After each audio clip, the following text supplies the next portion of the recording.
xeyir olsun. Dünənlərim story paylaşmışdım və hər kəs çox narahat qalmışdı. Aylardır susuram, amma artıq susmaq istəmirəm. Mən il yarıma yaxın bir münasibətim olub. Rüstəm Orucovla evlilik təklifi almışam. Çox insanın bildiyi səbəblərdən ayrılmışıq. Hər münasibətdə olduğu kimi. Və mən oktyabr ayından yeni bir ilişkiyə başlamışam.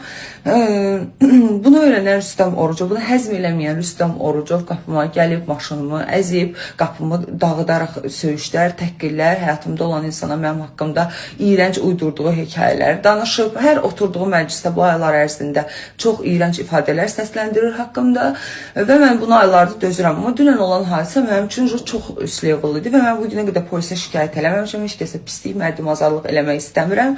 Dünənlərim güya ki, hər hansısa bir fake profilinə bu necə olub, özümü açıb, başqasına mı yazdırıb, başqası mı eləyib, bilmirəm. Güya ki, mən ona yazmışam ki, darıxıram, nə bilim, salam və bu ifadələrdən bu aydın olub. Güya ki, bu Nərmindir.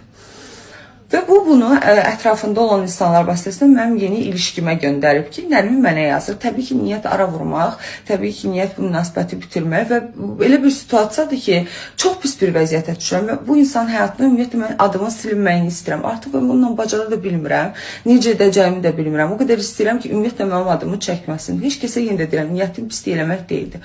Amma dünənki hadisə, yəni artıq mənim həyatımda çox ciddi problemlərə səbəb olur. Ona görə də mən Polis Azərbaycana müraciət edirəm. Bu insanla bağlı tədbir görülsün. Hər ayrılan insan kimi öz yoluna baxmağı öyrənsin. Məndən əl çəksin istəyirəm. Mən 30 ildir bu ömrü yaşayıram, adımı qorumağa çalışmışam, indiyə kimi pis bir hərəkətim olmayıbdı.